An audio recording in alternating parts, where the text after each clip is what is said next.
Welcome to my channel, a list that brings your story about the love of a mafia boss. Now let's listen. The courthouse steps felt colder than they should have been for mid-September. I stood there, clutching the manila envelope containing my divorce papers, watching Daniel drive away with her in the passenger seat. Sophia, the maid I'd hired 6 months ago to help with the house while I worked double shifts at the hospital, the woman who'd smiled at me every morning, accepted my generous pay, and apparently spent her afternoons in my bed with my husband. Ex-husband now. The word tasted like copper in my mouth. I didn't cry. I think I'd run out of tears somewhere between finding them together in our bedroom and sitting across from Daniel in the mediator's office, listening to him explain how Sophia understood him better, and how our marriage had been dead for years anyway. 7 years. We'd been married for 7 years, and apparently I'd been too busy saving lives to notice mine was falling apart. The autumn wind picked up, carrying the scent of exhaust and dying leaves. I wrapped my thin cardigan tighter around my shoulders, the same cardigan I'd worn to work this morning, back when I still had a marriage, still had a home. Daniel had kept the house, of course. His lawyer had been better than my court-appointed one. I'd get half of what was left after the mortgage, which amounted to almost nothing. The savings account we'd built together had mysteriously dwindled to nearly zero over the past 6 months. Probably spent on Sophia's new wardrobe. I'd seen the designer bags in what used to be my closet. My phone buzzed. A text from my supervisor. Sorry about your shift tomorrow. Budget cuts. We'll call you when we need you. Perfect. Divorced and jobless in the same day. I walked down the steps, my worn sneakers, the only comfortable shoes I owned after 12-hour shifts, scraping against the concrete. The parking lot stretched before me, mostly empty now as the courthouse closed for the day. I'd taken an Uber here because Daniel had taken my name off the insurance for our car last week, another thing his lawyer had somehow made legal. The bus stop was 3 blocks away. I started walking, my hospital badge still clipped to my cardigan, swaying with each step. Elena Morrison, RN. The badge didn't mention that Elena Morrison was now a 32-year-old divorced woman with $847 in her checking account and nowhere to sleep tonight. My best friend Rachel had offered her couch, but I couldn't face her sympathy right now. Couldn't face anyone. I just needed to move, to keep putting one foot in front of the other until I figured out what came next. I didn't see the puddle until I stepped in it. Cold water soaked through my sneaker and I stumbled, my bag slipping from my shoulder. The manila envelope fell, papers scattering across the wet sidewalk. The divorce decree, the asset division. The end of everything I'd built. Shit, I whispered, dropping to my knees on the dirty concrete. I gathered the papers with shaking hands, trying to keep them from the spreading puddle. Some were already wet, the ink beginning to smear. Even my divorce couldn't stay intact. A shadow fell over me. Those look important. The voice was deep, accented, Italian maybe, and so smooth it seemed to wrap around each word with deliberate precision. I looked up, squinting against the late afternoon sun behind him. He was tall. That was my first impression. Tall and dressed in a charcoal suit that probably cost more than my annual salary had been. The fabric caught the light like liquid mercury, perfectly tailored to broad shoulders that tapered to a narrow waist. His shoes were Italian leather, polished to a mirror shine, and somehow spotless despite the dirty sidewalk. But it was his face that made my breath catch. Sharp jawline, dark stubble that looked intentional rather than lazy, and eyes so dark they were nearly black. He couldn't have been much older than 40, but there was something ancient in his gaze, something that suggested he'd seen things that aged a person beyond years.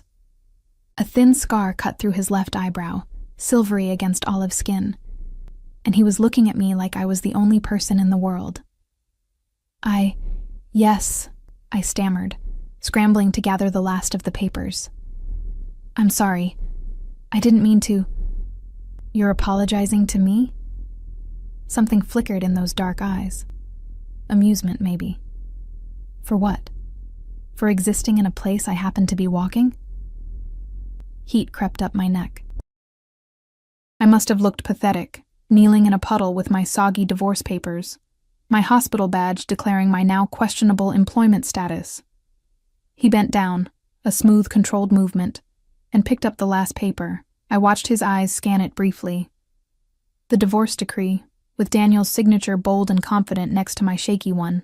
"Congratulations," he said, handing it back to me. His fingers brushed mine for just a second, and I felt the warmth of his skin, the calluses on his palm that seemed wrong for someone in such an expensive suit. Or condolences. I'm never sure which is appropriate.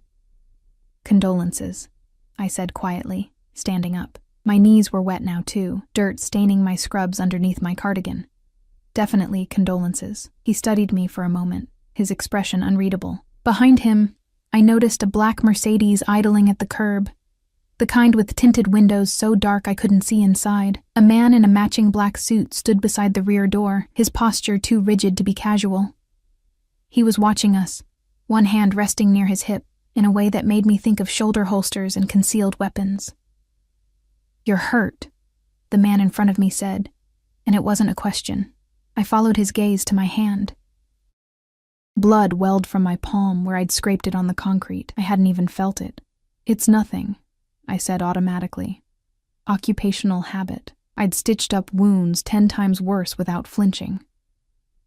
"Nothing," he repeated, like he was testing the word. Then he reached into his jacket, another smooth, practiced movement, and pulled out a pristine white handkerchief, monogrammed.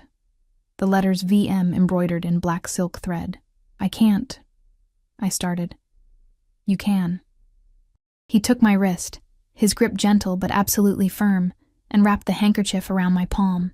His fingers worked with surprising care, creating a neat bandage. "There. Now it's not nothing. It's handled." I stared at the white fabric, already blooming red in the center. "I'll wash it and return it. Keep it." He released my wrist but didn't step back. We were standing too close, closer than strangers should stand. I could smell his cologne now, cedar and something darker, like smoke and aged leather. Consider it a divorce present. "I don't even know your name," I said, clutching my papers against my chest like a shield. "No," he agreed, that trace of amusement returning to his eyes. "You don't." The man by the Mercedes cleared his throat quietly. The stranger in the expensive suit glanced back, some wordless communication passing between them, then returned his attention to me. "You're going to the bus stop." Another statement, not a question. 3 blocks that way, in wet shoes, with an injured hand, and papers you can barely hold. "I'll manage," I said, even though we both knew it was a lie. "I'm sure you will." He studied me for another heartbeat, his dark eyes moving across my face like he was memorizing it. "You look like someone who always manages. But you don't have to. Not today." He stepped aside, gesturing toward the Mercedes. The rear door was already open, held by the rigid man in black. Every instinct I had screamed danger, strange man, expensive car, driver with a gun. This was how horror stories started, how women ended up on true crime podcasts. But I was so tired. Tired of managing, tired of being strong, tired of standing on my own 2 feet when everything beneath me kept crumbling. "I don't accept rides from strangers," I said, but my voice lacked conviction. "Then I suppose you'll need to learn my name." He extended his hand, formal as a business introduction. "Vincenzo." I stared at his hand. There was a ring on his smallest finger. Thick gold with a crest I didn't recognize. Old family money, or something else entirely. "Elena," I said, taking his hand. His grip was warm, solid, safe somehow, despite everything that said it shouldn't be. "Elena," he repeated, like he was testing how my name felt in his mouth. "Where are you going, Elena?" "I don't know," I admitted. The truth felt easier than lying. I don't know." Something shifted in his expression. Softened, maybe, though that word seemed wrong for a face that looked carved from stone. "Then let me take you somewhere you can figure it out." He gestured to the car again. No obligations. No expectations. Just a warm ride and time to breathe. I should have said no. Should have walked away. Taken the bus. Figured it out on my own like I always did. Instead, I heard myself say, "Okay." His smile was slight, barely there, but it transformed his face completely. "Good." He placed a hand on the small of my back, just the lightest pressure, and guided me toward the Mercedes. The touch burned through my thin cardigan like a brand. The rigid man in black nodded once as we approached. Mr. Marchesi. Mr. Marchesi. Vincenzo Marchesi. The name tickled something in the back of my mind. Some news story or whispered conversation at the hospital. But exhaustion had turned my thoughts to fog. I slid into the back seat. The interior smelled like leather and that same cedar cologne. The seats were heated, warming my cold, wet body immediately. Vincenzo followed me in, the door closing with a heavy, expensive thunk that sealed us in comfortable darkness. The driver got in without a word, and we pulled away from the curb. I looked back once, watching the courthouse disappear behind tinted windows. Somewhere in there, I'd signed away 7 years of my life. And now I was in a stranger's car, wearing his monogrammed handkerchief around my bleeding palm, driving toward an unknown destination. The papers crinkled in my lap. Vincenzo glanced at them, then at me. "He's an idiot," he said quietly. "What? Your husband. Ex-husband." He nodded toward the papers. "Any man who would let you go is either an idiot or blind, possibly both." I didn't know what to say to that. Daniel had said I was too focused on work, too tired, too boring, that Sophia was spontaneous and exciting and made him feel young again, that I'd let myself go. "He married the maid," I heard myself say. "Tomorrow. He's marrying her tomorrow." Vincenzo's jaw tightened almost imperceptibly. Fast. "They've been together for 6 months. I just didn't know until I came home early one day and—" I trailed off. He didn't need those details. Nobody did. "Where is this wedding taking place?" His voice had gone very quiet. "I don't know. I don't care." That was a lie, too. I cared desperately, painfully. "Some restaurant he loves. Casa... something. I can't remember. Casa Rossi," Vincenzo said, and there was something dark in his tone. "On 5th Avenue. "Yes, that's it." I looked at him sharply. "How did you know?" "I know many things, Elena." He met my gaze, and I saw something flicker in those dark eyes. Something that might have been fury or promise or both. And Casa Rossi. Let's say I have an interest in that establishment. The way he said interest made my skin prickle. We drove in silence for a few moments. I watched the city pass by through tinted windows, people walking home from work, couples holding hands, a whole world continuing while mine had ended. "We're here," the driver announced, and I realized I had no idea how much time had passed. The Mercedes stopped in front of a hotel. Not just any hotel. The Palazzo, 5-star luxury. The kind of place where a single night's stay cost more than my monthly rent used to. "I can't afford," I started. "You're not paying." Vincenzo was already out of the car, extending his hand to help me out. "This is what I meant by somewhere you can figure things out. Stay here tonight. Tomorrow, you decide what comes next. No obligations." I took his hand and stepped out onto the pristine sidewalk. A doorman in a burgundy uniform opened the brass doors, greeting Vincenzo by name, Mr. Marchesi. Everyone seemed to know Mr. Marchesi. "Why are you doing this?" I asked, as he led me through a lobby that looked like something from a movie. Marble floors, crystal chandeliers, art that probably cost millions. He stopped at the elevator, pressing the button for the penthouse level. "Because today you needed someone to do something kind, and I happened to be there. You don't know me." "No," he agreed, "but I'd like to." The elevator doors opened. He guided me inside with that same gentle pressure on my lower back. The doors closed, trapping us in a small space that smelled like him. Cedar and smoke and something dangerous underneath. I watched our reflection in the polished brass doors, me in my stained cardigan and wet shoes, clutching soggy divorce papers. Him in his perfect suit, standing closer than necessary. His dark eyes fixed on me like I was the most fascinating thing he'd ever seen. "This is crazy," I whispered. "Yes," he said, "it is." The elevator rose, carrying us toward whatever came next, toward the penthouse, toward tomorrow, toward answers I wasn't sure I wanted, toward a man whose name I'd only just learned but whose presence already felt like being pulled into orbit around something massive and inescapable. The doors opened, revealing a hallway with only 2 entrances. Vincenzo produced a keycard from his pocket and opened the one on the right. My mouth went dry. This wasn't a hotel room. This was his room. His penthouse. "Come," he said, and stepped inside. I stood at the threshold, every self-preservation instinct screaming at me to run, but where would I go? Back to the street? To Rachel's couch? To some cheap motel with my $847 and nowhere else to turn? I stepped inside, and the door closed behind me with a soft, final click. The penthouse was obscene in its luxury. Floor-to-ceiling windows overlooked the city, the skyline glittering like scattered diamonds against the darkening sky. The furniture was all clean lines and expensive leather, artwork that looked museum quality hanging on walls painted in deep charcoal. Everything spoke of money, not new money trying to prove itself, but old money that didn't need to announce its presence. I stood frozen just inside the door, still clutching my divorce papers, acutely aware of the dirty water dripping from my shoes onto floors that probably cost more per square foot than my entire nursing school tuition. "Don't," Vincenzo said, watching me. He'd shrugged off his suit jacket, draping it over a chair with careless grace. Underneath, his white shirt was pristine, tailored so perfectly it might have been painted on. "Don't apologize for existing here either. I'm ruining your floors. Floors can be cleaned."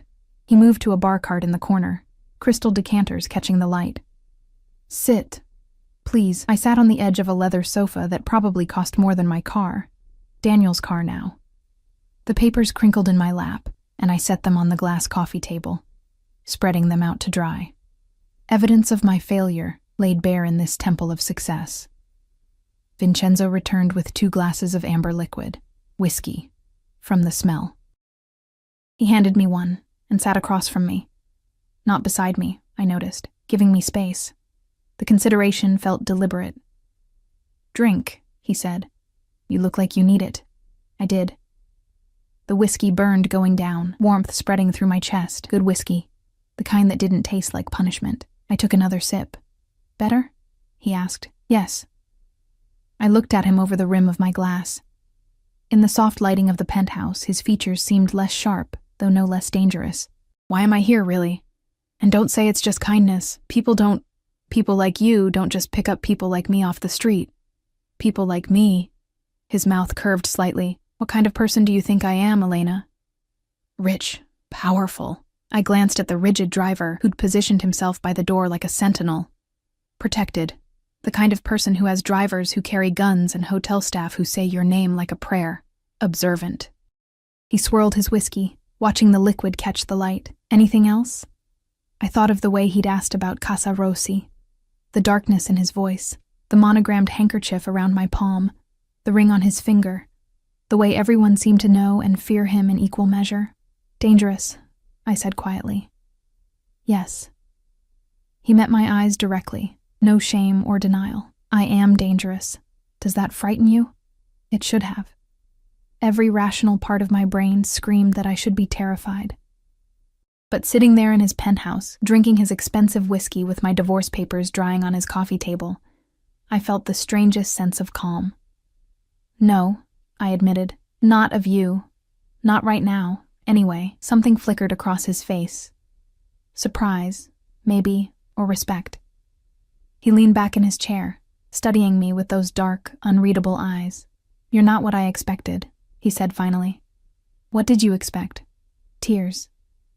Hysteria. More questions about who I am, what I want from you." He took a slow sip of his whiskey. "Instead, you're sitting here, ruining my floors and calling me dangerous with wet divorce papers and blood on your hands, quite literally." I looked at the makeshift bandage. His handkerchief, now thoroughly stained. The bleeding had stopped, but the fabric was ruined. "I cried plenty already," I said. "And I'm a nurse. I've seen enough truly dangerous situations to know the difference between actual threat and," I gestured vaguely between us. "Whatever this is. And what is this, in your professional opinion?" "I don't know yet." The whiskey was making me bolder, or maybe it was just that I had nothing left to lose. "But you had a reason for bringing me here. I'd like to know what it is." Vincenzo set down his glass with deliberate care. He leaned forward, elbows on his knees, and the movement brought him closer to me. Not threatening. There was still careful distance between us, but intimate. Intentional. Casa Rossi, he said. The restaurant where your ex-husband is getting married tomorrow. Do you know who owns it? No. I do. His voice had gone very quiet, very still. Through several holding companies and intermediaries, but ultimately, it's mine. Along with 7 other restaurants, 3 hotels, 2 construction companies, and various other interests in this city. Understanding crept up my spine like ice water. The expensive suit, the deference, the driver with the gun, the way he'd known exactly which restaurant Daniel had chosen. You're not just rich, I said slowly. You're Vincenzo Marchesi. He said his full name like a confession. And yes, before you ask, I am exactly what you're thinking. My family has controlled certain enterprises in this city for 3 generations. Legitimate businesses now mostly, but the roots go deep. Old habits, old connections, old debts that still need to be paid. Mafia. He was saying he was mafia without saying the word. I should have run. Should have thrown down the whiskey glass and fled out that door, away from this beautiful, dangerous man who'd just admitted to being part of organized crime. Instead, I asked, why tell me? Because you asked for honesty, and because... He paused, something vulnerable flickering across his features before the mask settled back in place. Because when I saw you on those courthouse steps, kneeling in that puddle with your life falling apart around you, something in me recognized something in you. What? Betrayal. The word came out hard, sharp-edged. I know that look, Elena. I've worn it myself. Someone took what was yours, smiled while they did it, and left you with nothing but papers and pain. His hand moved to his whiskey glass, gripping it tight enough that his knuckles went white. My wife, he continued, his voice carefully controlled. Ex-wife now. She left me for my second-in-command. A man I trusted with my life, my business, my family. They'd been together for a year before I found out. She'd been feeding him information, helping him steal from me, planning to take everything. When I discovered it, he trailed off, jaw tight. Let's say it ended poorly for him, for both of them. Did you... I couldn't finish the question. Kill him? Vincenzo's smile was cold. No, though many thought I should have. Instead, I took everything that mattered to him. His position, his money, his reputation. Left him with nothing, just as he'd tried to do to me. My wife, I divorced. Quickly, quietly, and with enough lawyers to ensure she got nothing but her life and a one-way ticket out of this city. He looked at me then, really looked at me, and I saw the truth beneath the expensive suit and dangerous reputation. He was hurt. Still bleeding from betrayals that probably happened years ago. So when I saw you today, he said softly, I saw myself, and I thought, maybe this time, someone doesn't have to go through it alone. The admission hung between us, raw and honest. I took another sip of whiskey, buying time to think. Everything about this was insane. Accepting help from a mafia boss I'd met hours ago. Sitting in his penthouse, drinking his whiskey, listening to him confess murders he'd considered committing. But Daniel was marrying Sofia tomorrow, in Vincenzo's restaurant, and here was a dangerous man offering me... what? Revenge? Company? A way to not feel so completely, devastatingly alone? What do you want from me? I asked. Tonight? Nothing. You sleep in the guest room, wake up tomorrow and decide what you want to do next. If you want to leave, my driver takes you wherever you need to go. No strings, no expectations. And if I don't want to leave, his eyes darkened with something that made my pulse quicken. Then we discuss possibilities. Such as? Such as the fact that your ex-husband is getting married tomorrow in my restaurant. Such as the fact that I have considerable resources at my disposal. Such as the fact that you look like you could use someone on your side for once. He stood, moving to the windows overlooking the city. Such as the fact that I find myself very interested in getting to know you better, Elena Morrison, and not just because we share similar scars. I joined him at the window, standing close enough to feel the heat radiating from his body. Below us, the city sprawled in all directions, millions of people living their lives. And here we were, 2 broken people considering something that felt both inevitable and insane. I'm not looking for revenge, I said. though I wasn't sure that was entirely true. No? He glanced at me, one eyebrow raised. Then what are you looking for? I don't know. I pressed my palm against the cool glass, feeling the city's pulse through it. This morning I woke up married, unhappy but married. By noon I was divorced. By evening I was unemployed. And now I'm standing in a penthouse with a man who just told me he's mafia, drinking whiskey that probably costs more than my weekly salary used to. And I can't remember the last time I felt this. Alive. Alive, he repeated, moving closer. Close enough that I could feel his breath on my neck. That's good. Being alive is good, is it? I turned to face him, and suddenly we were inches apart, his dark eyes boring into mine. Because right now, alive feels dangerous. I told you. His voice dropped lower, intimate and rough. I am dangerous, but not to you, Elena, never to you. The promise in those words made something in my chest tighten. He reached out slowly, giving me time to pull away, and brushed a strand of damp hair from my face. His fingers lingered at my temple, warm and gentle despite the calluses I'd felt earlier. You're exhausted, he said, though his hand didn't move. Let me show you to your room. Tomorrow, after you've rested, we can talk about what comes next. He was right. Exhaustion was pulling at me like a tide, the adrenaline of the day finally crashing. I nodded, and he guided me down a hallway, his hand once again at the small of my back. The guest room was smaller than the main living space, but no less luxurious. A massive bed dominated the room, covered in white linens that looked impossibly soft. An ensuite bathroom visible through an open door, marble and chrome gleaming. There are clothes in the closet, Vincenzo said from the doorway. My sister stays here sometimes. You're similar in size. Help yourself to whatever you need. Shower, sleep, breathe. Your sister, I said, turning to face him. She won't mind me wearing her things? Isabella lives in Milan now, and no, she won't mind. She'd probably insist. He smiled slightly. She's always trying to save people. You'd like her. Thank you, I said, and meant it. For all of this. I know it's crazy, and I know I should probably be more suspicious of your motives, but today was hard enough without adding paranoia. He finished. I understand. Sleep, Elena. We'll figure out the rest tomorrow. He started to close the door, then paused. Elena? Yes? That man who let you go, who chose someone else over you, who made you doubt yourself. His dark eyes burned with an intensity that made my breath catch. He's the fool. And tomorrow, if you want, I'll make sure he knows it. The door closed before I could respond, leaving me alone in the quiet luxury of the guest room.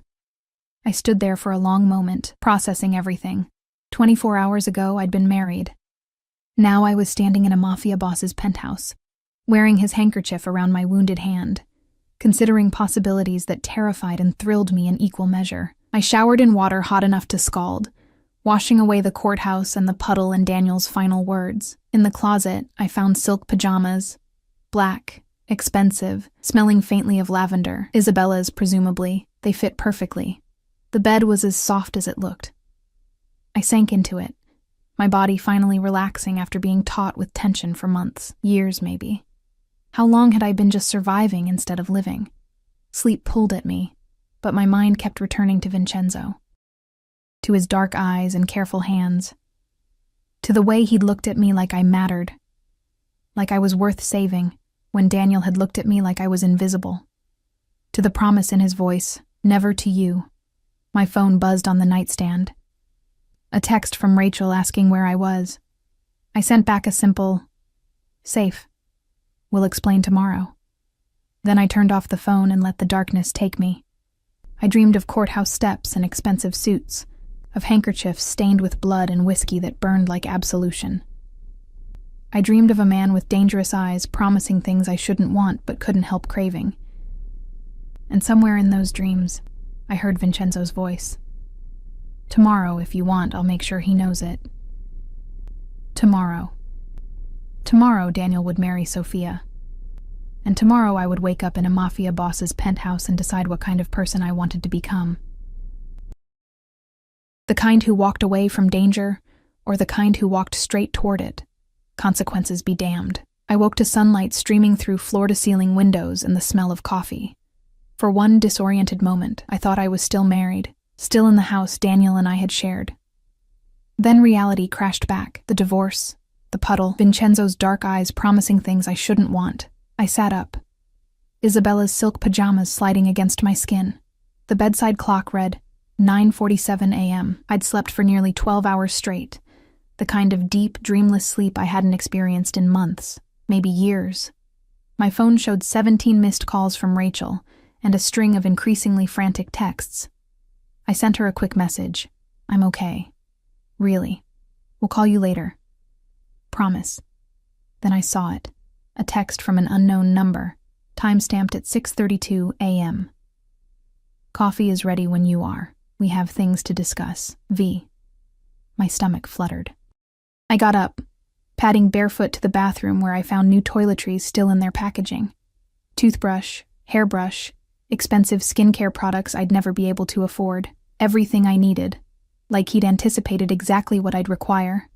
I dressed in the clothes I'd found last night. Dark jeans that fit perfectly, a soft cashmere sweater in deep burgundy. Looking at myself in the mirror, I barely recognized the woman staring back. She looked rested, put together. Nothing like the broken person who'd knelt in a puddle yesterday. Following the smell of coffee, I found Vincenzo in the kitchen, a massive space of marble countertops and professional-grade appliances. He stood at the espresso machine, dressed more casually than yesterday in black slacks and a charcoal Henley that hugged his frame. His hair was slightly damp, like he'd recently showered. He looked up when I entered, and something in his expression softened. You slept. Like the dead. I accepted the coffee cup he offered, our fingers brushing. The same electricity from yesterday sparked between us. Thank you. For everything. The room, the clothes, the... Stop thanking me. He leaned against the counter, his own cup cradled in his hands. I told you last night. No obligations. You owe me nothing. Then why do I feel like I owe you everything? His jaw tightened. Because you're not used to people doing things for you without expecting payment. But I'm not Daniel, Elena. When I give something, I give it freely. The use of Daniel's name sent a jolt through me. Today was the wedding. Vincenzo saw my expression change. It starts at 2 o'clock. Casa Rossi. I received the confirmation from my manager this morning. They've reserved the private dining room, ordered champagne, arranged for flowers. His voice was carefully neutral. Sophia requested white roses. Your ex-husband's credit card was declined twice before it finally went through. I set down my coffee cup before I could drop it. You're having them watched. I'm informed about everything that happens in my establishments. He moved closer, bringing the scent of cedar and something darker with him. But yes, after last night, I made some calls. I wanted to know exactly what you were walking away from.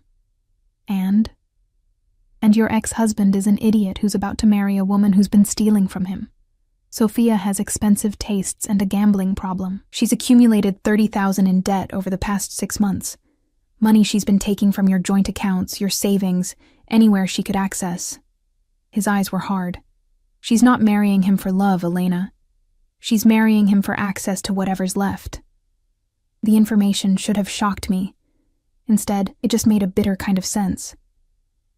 How did you... I have resources. He waved a hand dismissively. People who owe me favors, connections in places most people don't think about. When I want to know something, I learn it. And I wanted to know everything about the man who hurt you. The possessiveness in his tone made my pulse quicken. Why? Because... He stopped, jaw working like he was choosing his words carefully. Because from the moment I saw you yesterday, something in me shifted. I can't explain it. I've spent years building walls, keeping people at a distance, trusting no one. But you... He set down his cup and moved into my space. Close enough that I had to tilt my head back to meet his eyes. You make me want to tear those walls down. You make me want to protect something again. To care about someone other than myself and my family. And that terrifies me almost as much as it compels me. My breath caught. Vincenzo. Let me finish. His hand came up, cupping my face with surprising gentleness. I'm not a good man, Elena, I've done things that would make you run if you knew the details. I've hurt people, destroyed lives, made choices that haunt me. But when I look at you, I want to be better. I want to be the kind of man who deserves the way you looked at me last night. Like maybe I wasn't a monster after all. You're not a monster, I whispered. No? His thumb traced my cheekbone. Then what am I? Dangerous. Damaged. Probably more than a little broken. I reached up, covering his hand with mine. But not a monster. Monsters don't offer kindness to strangers. They don't give without expecting. They don't... My voice cracked. They don't look at me like I'm worth something. You're worth everything, he said fiercely. And I'm going to prove it to you. Before I could ask what he meant, his phone buzzed. He glanced at it, his expression darkening. Marco, my driver from yesterday. He's watching Casa Rossi. The wedding party just arrived to set up. Reality crashed back. Daniel was there, right now, preparing to marry the woman he'd chosen over me. In just a few hours, he'd say vows to her the same way he'd once said them to me. I should go, I said, pulling back. I can't stay here while that's happening. I can't just hide. Who said anything about hiding? Vincenzo's smile was sharp, dangerous. I have a better idea. What kind of idea? The kind where you don't run away from this. The kind where you walk in there with your head high and show them exactly what they lost. He pulled out his phone, typing rapidly. I'm going to make a reservation. For 2. For 1:30 p.m. My heart hammered. You want to go to the wedding? I want to take you to lunch at one of my finest restaurants. If we happen to be there when your ex-husband arrives for his ceremony? He shrugged, but there was nothing casual about the gesture. Well, timing is everything. That's insane. Yes. He stepped closer again, backing me against the counter. His hands came down on either side of me, caging me in without touching. But you didn't come here for sanity, did you? You came here because something in you recognized something in me, because you're tired of being invisible, of being the good girl who follows the rules while everyone else takes what they want, because maybe, just maybe, you want to see what happens when you stop managing and start living. He was right. God help me. He was right. I'd spent 7 years being the perfect wife, the dedicated nurse, the woman who made herself smaller so everyone else could be comfortable. And where had it gotten me? Divorced, jobless, replaced by a woman who'd smiled to my face while stealing my life. If I do this, I said slowly, if I walk in there with you, what then? What does that make me? Mine. The word hung between us, heavy with promise and threat in equal measure. His eyes burned into mine, waiting for my answer. I'm not... I started, but he cut me off. I know. You're not ready for what that word means. Not really, but you will be. Because I'm not letting you go, Elena. Not now that I've found you. Not now that I know what it feels like to want something other than power and revenge. His hand came up, tilting my chin so I couldn't look away. So yes, walk into that restaurant with me. Let him see you with someone who knows your worth. Let her see that she didn't break you. And then, after, we'll talk about what comes next. And if I say no, then Marco drives you wherever you want to go and you never hear from me again. His thumb brushed my lower lip. But you won't say no, because you want this as much as I do. You want to stop being the victim of your own story. He was reading me too easily, seeing through every defense I'd built. It should have frightened me. Instead, it felt like relief. Like finally, someone saw all of me and didn't turn away. Okay? I breathed. Let's do it. His smile was slow, satisfied, dangerous. Good. Now, we need to get you ready. Isabella's clothes are nice, but for this, you need to look devastating. 2 hours later, I stood in front of the full-length mirror in Vincenzo's bedroom, barely recognizing myself. The dress had arrived within 30 minutes of his phone call, midnight blue silk that hugged my curves and fell to just above my knees. Elegant, expensive, the kind of dress I'd never have bought for myself. Matching heels added 3 inches to my height. A stylist had appeared to do my hair and makeup, transforming my hospital shift exhaustion into something that looked almost glamorous. I looked like someone who belonged in Vincenzo's world, someone powerful, someone who couldn't be broken. Perfect, Vincenzo said from the doorway. He'd changed too. A three-piece navy suit that probably cost more than my car used to. His dark hair styled back from his face. He looked dangerous and beautiful and completely in control. He crossed to me, pulling a small box from his pocket. One more thing. Inside was a necklace, simple, elegant, a single diamond pendant that caught the light like captured fire. He moved behind me, fastening it around my neck. His fingers lingered at my nape, warm and possessive. "Now," he murmured against my ear, "you're ready." Marco was waiting with the Mercedes. Vincenzo handed me into the back seat, sliding in beside me. His hand found mine, fingers interlacing, and the gesture felt more intimate than it should have. "Second thoughts?" he asked as we pulled away from the hotel. "About 1,000. I squeezed his hand. "But I'm not backing out." "Good." He brought my hand to his lips, pressing a kiss to my knuckles that sent heat racing up my arm. "Because I have plans for you, Elena Morrison. And they're all going to start with watching your ex-husband realize what a fool he's been." The drive to Casa Rossi took 20 minutes. 20 minutes of Vincenzo's thumb stroking circles on my palm, of stolen glances and building tension. 20 minutes to prepare myself for seeing Daniel again, but nothing could have prepared me for the reality. Casa Rossi was beautiful, old-world elegance mixed with modern luxury. A hostess in elegant black greeted us at the door, her eyes widening when she saw Vincenzo. "Mr. Marchesi, your table is ready." She didn't ask for a reservation confirmation. Clearly, when Vincenzo Marchesi wanted a table, he got one. She led us through the main dining room. White tablecloths, crystal chandeliers, soft music, and there, visible through glass doors to the private dining room, I saw them. Daniel, dressed in a new suit I didn't recognize. Sophia beside him in a white dress that was trying too hard to be bridal. They were laughing about something, his hand on her waist in a way that used to be reserved for me. Our table was positioned perfectly, close enough to the private room that we'd be impossible to miss, far enough that we had privacy. Vincenzo had planned this with military precision. "Breathe," he murmured as he held out my chair. "You're in control here, not him." I sat, and Vincenzo took the seat beside me, not across, beside, angling his body toward mine in a way that screamed intimacy to anyone watching. A waiter appeared with champagne. Expensive, cold, perfect. Vincenzo raised his glass. "To new beginnings," he said, his dark eyes locked on mine. "And to men who don't appreciate what they have until it's too late." I clinked my glass against his, and that's when it happened. Daniel looked up. Through the glass doors, across the dining room, his eyes found mine. The shock on his face was almost comical. His mouth literally fell open. Sophia followed his gaze, her expression shifting from confusion to recognition to something that looked like fear. They saw me. Saw the dress, the jewelry, the man beside me who looked like he could buy and sell them both without thinking twice.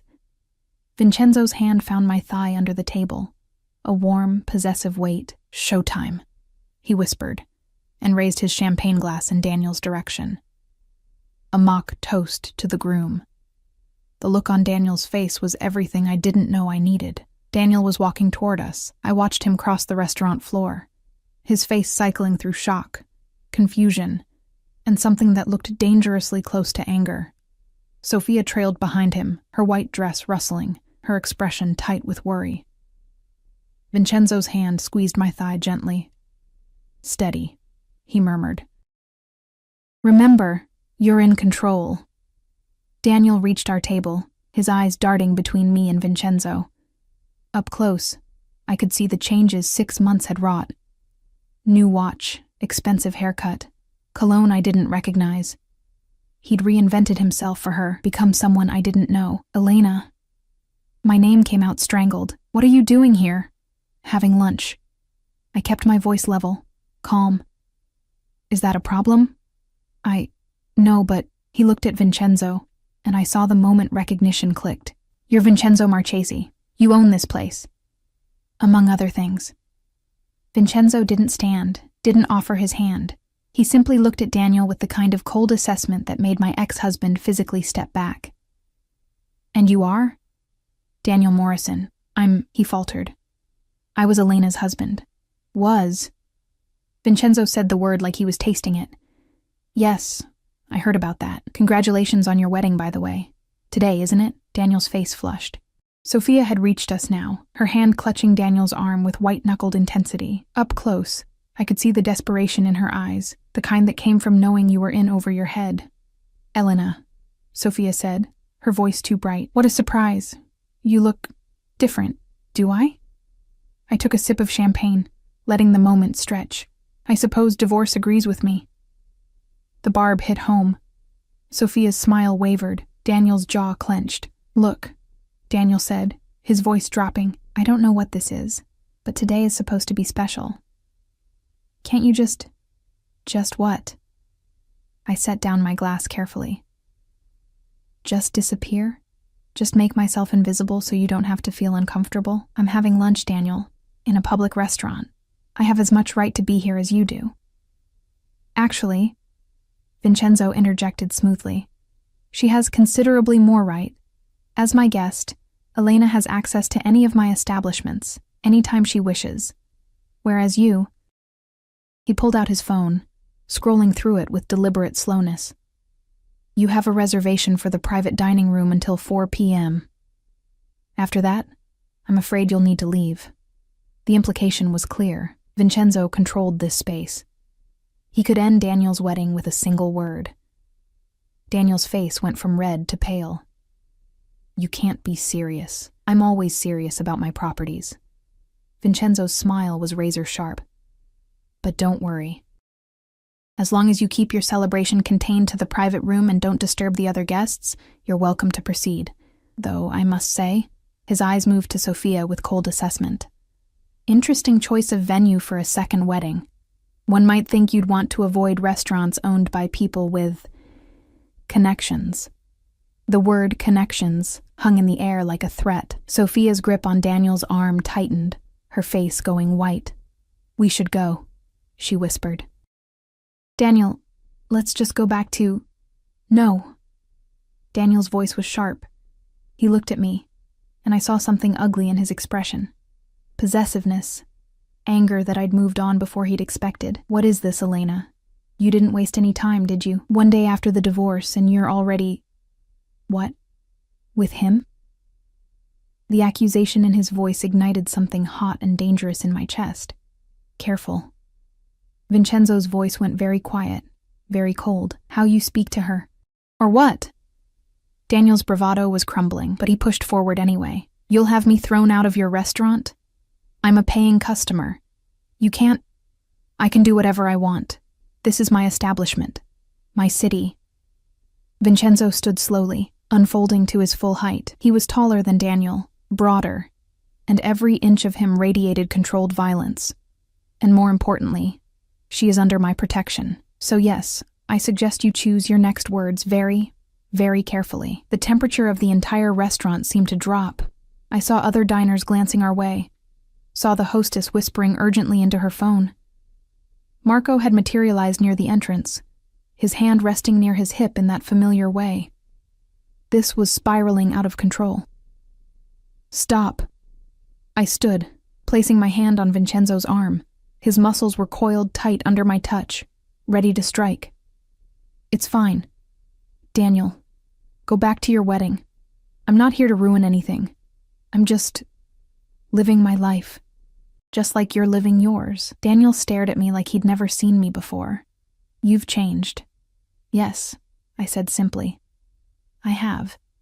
Turns out being divorced, unemployed, and replaced by the woman who smiled at me every morning while sleeping with my husband does that to a person. Sophia flinched. Good.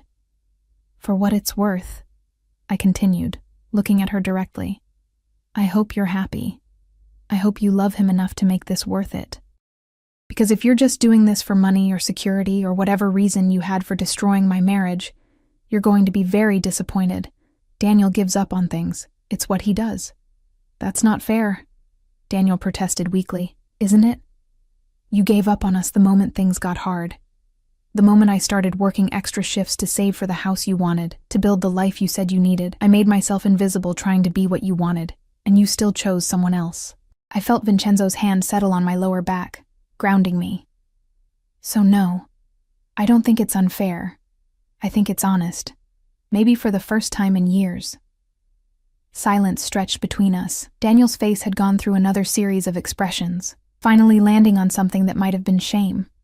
Sophia just looked scared. "We should go," she said again, tugging on Daniel's arm.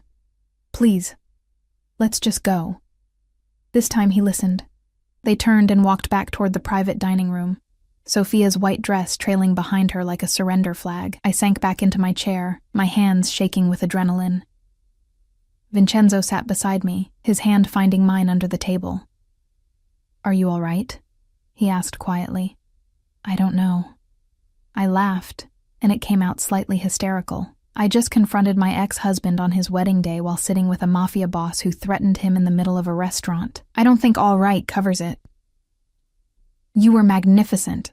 His thumb stroked the inside of my wrist, finding my racing pulse. "Watching you stand up to him, watching you refuse to be diminished, Elena, you have no idea how incredible you are." I felt like I was going to throw up. That's called being brave. He lifted my hand to his lips, kissing my knuckles like he had in the car. Bravery isn't the absence of fear. It's doing what needs to be done despite it. The waiter appeared, tactfully pretending nothing unusual had happened. We ordered, or rather, Vincenzo ordered for both of us, rattling off dishes in Italian that made the waiter's eyes light up. "You speak Italian," I said when the waiter left. "My mother insisted. She was born in Sicily, came here when she was 20. She wanted her children to remember where we came from." Something softened in his expression. "She would have liked you. She always said the strongest steel was forged in the hottest fire. She passed 5 years ago. Cancer." He took a sip of his champagne. "My father followed 6 months later. Heart attack officially. But I think he just didn't want to live without her. 50 years of marriage, and he couldn't imagine a world where she wasn't in it. I'm sorry. Don't be. They had something rare. Something worth dying for." His dark eyes found mine. I used to think I'd never find that. After my wife's betrayal, I was certain I didn't want to, but then you found a woman crying in a puddle with soggy divorce papers. Then I found you. He said it with such certainty that my breath caught. And suddenly, I'm reconsidering everything I thought I knew about what I wanted. The food arrived. Beautiful, aromatic, the kind of meal I'd only ever dreamed about. We ate slowly, stealing glances at the private dining room where Daniel's wedding was presumably proceeding. Every so often I'd catch him looking out at us, his expression unreadable. "He's watching," Vincenzo murmured, cutting into his steak. "He can't stop watching. Do you know why? Because he's confused? Because he's realizing what he lost." Vincenzo leaned closer, his voice dropping to something intimate and rough. "Because he's seeing you the way you should have always been seen. As someone valuable, someone worth protecting. Someone who doesn't need to make herself smaller for anyone." His hand covered mine on the table. "And because he's seeing you with me, and he's smart enough to know what that means." "What does it mean?" "That you're untouchable now, that anyone who tries to hurt you will have to go through me, that you're not alone anymore, Elena. Not if you don't want to be." My throat tightened with emotion. "You don't even know me." "Not really. We met yesterday. I know enough. I know you're brave enough to face the man who broke you on what should be his happiest day. I know you're strong enough to sleep in a stranger's penthouse because you had nowhere else to go. I know you're honest enough to call me dangerous to my face." He turned my hand over, tracing the lines of my palm, "and I know that when I look at you, I feel something I haven't felt in years, hope. The possibility of something good in a life that's been dark for too long." "Vincenzo, I'm not asking you to love me. I'm not even asking you to stay. I'm just asking you to give this, whatever this is between us, a chance. Let me show you what it's like to be with someone who sees your worth. Let me prove that not all men are like him." Before I could respond, raised voices erupted from the private dining room. Through the glass, I saw Daniel and Sophia arguing, her hands gesturing wildly, his face red with anger. Then Sophia was grabbing her purse, tears streaming down her face, rushing toward the exit. She passed our table without looking, her white dress streaming behind her. A moment later, Daniel followed, catching her arm near the door. Sophia, wait, I can't do this. Her voice carried across the restaurant. I thought you had money, Daniel. Real money. But you're broke. Those credit cards that kept declining, that's because there's nothing left. And now she pointed at me, sitting there with him, looking like that. And you can't stop staring at her like you made a mistake. I didn't. Sophia, that's not. You still love her. Sophia's voice broke. You divorced her, and you still love her, and I'm just the idiot who thought I could replace her. She wrenched her arm free and ran out of the restaurant. Daniel stood frozen in the doorway, his wedding day imploding around him. Then his eyes found mine across the room. The look on his face was devastating. Regret, realization, loss all mixed together. Vincenzo's hand tightened on mine. Do you want to leave? No, I said, surprising myself. I want to finish my meal. I want to enjoy this beautiful food in this beautiful restaurant with you. I want to prove that he doesn't control my life anymore. Vincenzo's smile was fierce, proud. That's my girl. Daniel stood in the doorway for another moment, then turned and walked out, following Sophia into whatever future they'd destroyed together. I watched him go and felt nothing. No satisfaction, no vindication. Just a quiet sense of closure, of a chapter ending exactly as it was always meant to. It's over, I said softly. No. Vincenzo brought my hand to his lips again, his dark eyes burning into mine. It's just beginning. Blocco 5, final. We stayed at Casa Rossi for another hour, finishing our meal in comfortable silence punctuated by easy conversation. Vincenzo told me about his restaurants, his legitimate businesses, the life he'd built from his family's complicated legacy. I told him about nursing school, about the patients I'd loved caring for, about the life I'd thought I was building with Daniel. It felt natural, easy, like we'd known each other far longer than 36 hours. When we finally left, the private dining room stood empty. White roses wilting in their vases, champagne bottles unopened. The ghost of a wedding that never happened.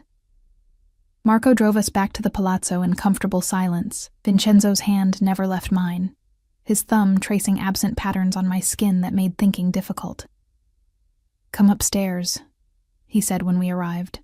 Not a demand, an invitation. I went. The penthouse looked different in the afternoon light. Warmer, less intimidating. Vincenzo shrugged off his suit jacket, loosening his tie, and suddenly he looked less like a dangerous mafia boss and more like just a man. A beautiful, complicated, dangerous man who'd somehow decided I was worth his protection.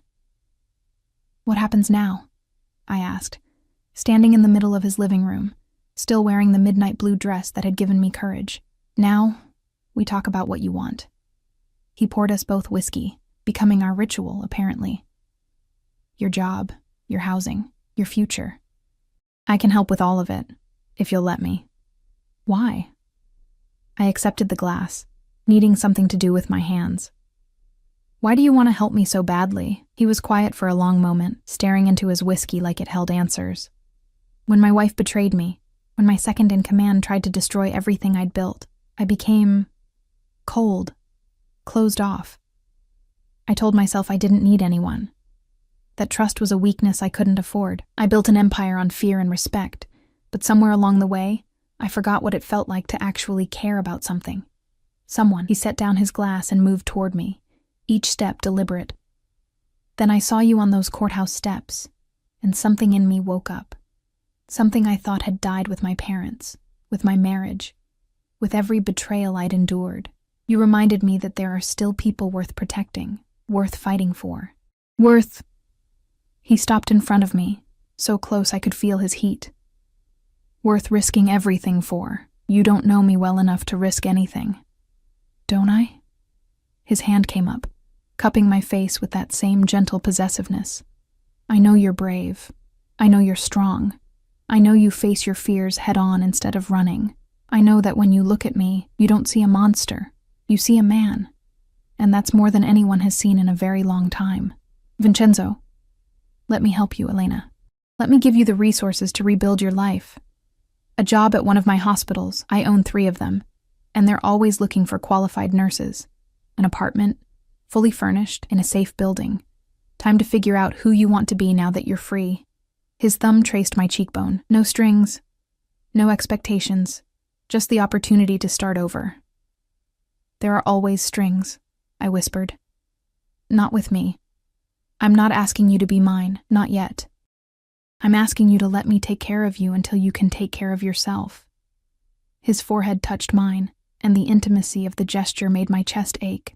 And then, when you're ready, when you've had time to heal and discover who you are without him, maybe you'll let me take you to dinner. A real date. No ex-husbands, no ruined weddings. Just you and me, figuring out if this feeling between us is real. Tears burned behind my eyes. What if I'm broken? What if Daniel was right and I'm just not enough? Then he's a fool, and I'm the luckiest man alive. Vincenzo's voice was fierce. You're not broken, Elena. You're rebuilding. And I want to be there to watch you become whoever you're meant to be, because I have a feeling that woman is going to be absolutely magnificent. The tears spilled over. He caught them with his thumbs, his touch infinitely gentle for hands that had undoubtedly done violent things. Say yes, he murmured. Say you'll let me help you. Say you'll give us a chance. I thought about Daniel, about 7 years of making myself smaller. I thought about Sophia, about betrayal and courthouse steps, and sleeping in a stranger's penthouse because I had nowhere else to go. I thought about the woman I'd been yesterday, broken, lost, invisible. And I thought about the woman I'd been today, brave enough to face her ex-husband, strong enough to demand respect, powerful enough to walk away from a ruined wedding with her head high. That woman had been born in Vincenzo's presence. Maybe she'd always been there, buried under years of diminishing myself. But he'd seen her. He'd called her forth. Yes, I breathed. Yes to all of it. His smile was brilliant, transforming his entire face. Then his mouth was on mine, and the world narrowed to the taste of whiskey and the heat of his body, and the way his hands framed my face like I was something precious. The kiss was slow, thorough, devastating. He kissed me like he had all the time in the world, like nothing else mattered but this moment, this connection. When he finally pulled back, we were both breathing hard. I should go slow, he said, his voice rough. Give you time. But Elena, I don't want slow. I fisted my hands in his shirt, pulling him back. I've been going slow for 7 years. I've been careful and proper and good. I didn't know how to finish the sentence. Tell me. His hand slid to my waist, pulling me flush against him. Tell me what you want. I want to feel alive. I want to stop being invisible. I want... The word stuck in my throat. Me, he finished, his eyes dark with want. You want me. Yes. The admission felt like freedom. God help me, yes. He kissed me again. Harder this time. More demanding. His hands mapped my body through the silk dress, learning my curves, claiming territory. I kissed him back with everything I had. All the loneliness, all the hurt, all the desperate need to be seen and wanted and valued. We stumbled toward his bedroom, a tangle of hands and mouths and whispered words in Italian I didn't understand but felt in my bones. He laid me on his bed, massive, dark sheets, the smell of him everywhere, and looked at me like I was the answer to every question he'd ever asked. Last chance, he said, his voice strained with control. Tell me to stop, and I will. Tell me this is too fast, and I'll wait. But Elena, if you say yes now, if you let me have you, I'm not letting go. Ever. Do you understand? I'll be yours, and you'll be mine. And I'll spend every day proving that you made the right choice. And the possessiveness should have scared me. Instead, it made something deep inside me settle, like coming home. I understand, I whispered. And I'm saying yes.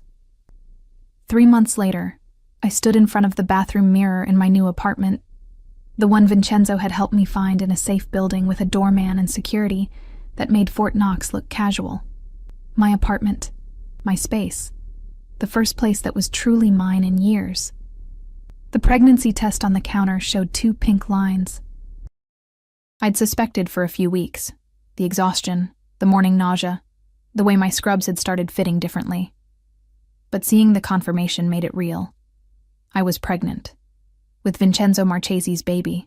We'd been together for 3 months, 3 incredible, terrifying, passionate months. He'd kept his promises, got me a job at St. Catherine's Hospital, one of his facilities, where the head nurse had welcomed me with open arms.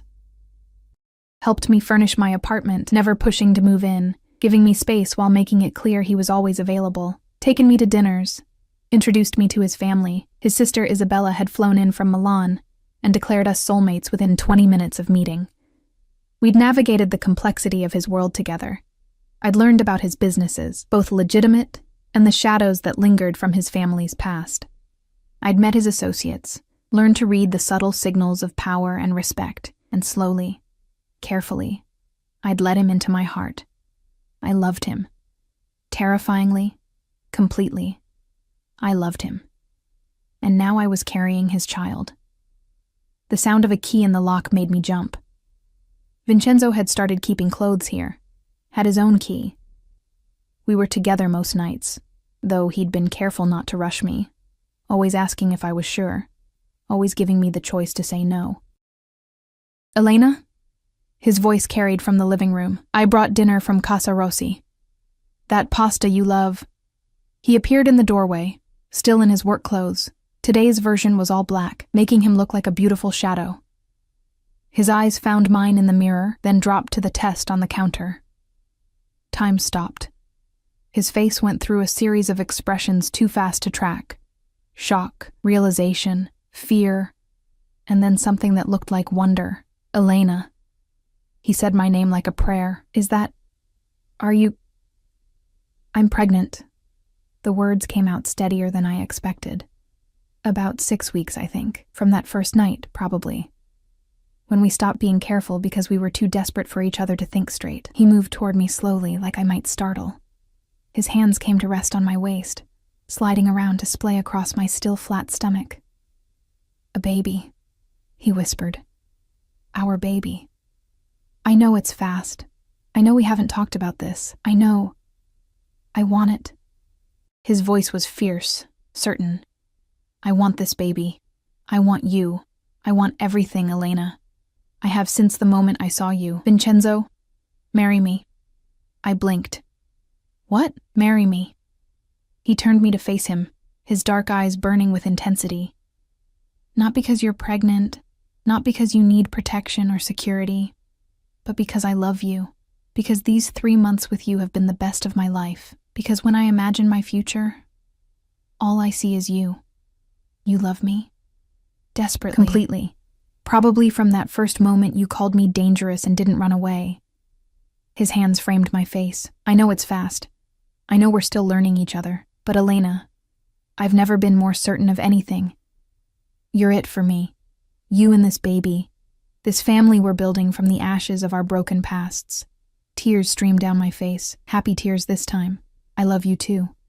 I've been terrified to say it. Terrified I was moving too fast or wanting too much, or... He kissed me quiet. "Say yes. Please. Let me spend the rest of my life proving that you made the right choice. Let me give this baby my name, our family's legacy. Let me show you what it means to be loved by someone who will burn down the world to keep you safe." I thought about the woman I'd been on those courthouse steps. Broken, lost, invisible. I thought about Daniel, about Sophia, about a life I'd thought I wanted that had crumbled to dust. And I thought about the woman I'd become in Vincenzo's arms. Brave, strong, visible, loved not despite my scars but because of them, chosen not as a consolation, but as a prize. "Yes," I said through my tears. "Yes, I'll marry you. Yes to everything." His kiss was reverent, tender, full of promises kept and futures built. When he pulled back, he was smiling, that rare, beautiful smile that transformed his dangerous face into something almost innocent. "I'm going to be a father," he said, wonder in his voice. "And I'm going to be a mother." I laughed, slightly hysterical. A year ago, I was a divorced nurse with $847 in my checking account and nowhere to sleep. Now I'm marrying a mafia boss and having his baby. My life is insane. "Our life," he corrected, pulling me close. And yes, it's insane. But it's ours. And it's real. And it's everything I never knew I needed. 6 months later, the wedding was small, intimate. Just Vincenzo's family and the few people I'd let back into my life. Rachel had cried through the entire ceremony, kept saying she knew from the moment I'd texted her that I was safe that something life-changing had happened. We married in a small chapel that Vincenzo's family had attended for generations. Me in a simple ivory dress that accommodated my growing belly. Him in another perfect suit, his eyes never leaving mine as we exchanged vows. Isabella stood as my maid of honor, already planning to move back from Milan to be near her niece or nephew. Marco, who'd become an unexpected friend, stood as best man, looking almost emotional behind his perpetually rigid expression. There was no drama, no objections, no ex-husbands crashing the ceremony, just two broken people promising to build something beautiful together. The reception was at Casa Rossi. Fitting, somehow, that we celebrated in the place where everything had shifted. The private dining room where Daniel's wedding had imploded now held our celebration. White roses replaced with dark red ones that matched my bouquet. Vincenzo kept his hand on my stomach all night, feeling our daughter kick. We'd learned just last week that we were having a girl. He'd cried when the ultrasound technician told us, tears streaming down his face as he watched our baby move on the screen. "What should we name her?" I asked as we danced, his arms wrapped protectively around me.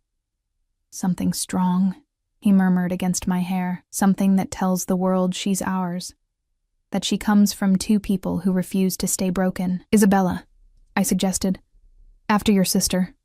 And maybe Elena as a middle name, so she carries both of us. Isabella Elena Marchesi." He tested the name, smiled. "Perfect. She'll be perfect just like her mother. I'm not perfect." "No," he agreed. "You're real. You're brave. You're mine. That's better than perfect." Later that night, in the penthouse that had become our home, I'd moved in after the wedding, though I'd kept my apartment as a studio for when I needed space. Vincenzo held me close, his hand splayed protectively over our daughter.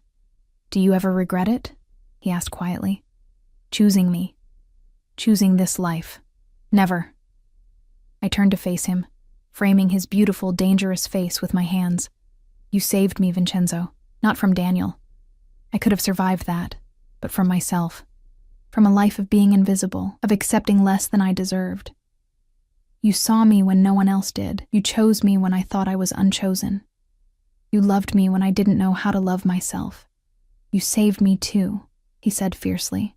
"From darkness, from isolation, from thinking I'd never have this. A family, a future, someone to come home to. You gave me everything, Elena." Our daughter kicked between us as if agreeing. I thought about courthouse steps and puddles and divorce papers. I thought about expensive handkerchiefs and midnight blue dresses and facing down the past with my head high. I thought about first kisses and pregnancy tests and wedding vows spoken in a chapel full of people who loved us. My life hadn't ended that day on the courthouse steps. It had begun. With a dangerous man who taught me I was worth danger. With a love that had been born from ashes and betrayal, and the courage to try again, with a future that looked nothing like the safe, small life I'd planned with Daniel. This future was bigger, messier, full of complications and risks and the shadowy edges of Vincenzo's world. But it was mine. We were mine. And as I fell asleep in Vincenzo Marchesi's arms, our daughter moving between us, our wedding rings catching the moonlight, I knew with absolute certainty I had made the right choice. Sometimes the best love stories start with an ending. And sometimes, being chosen by a dangerous man is exactly what it takes to find yourself.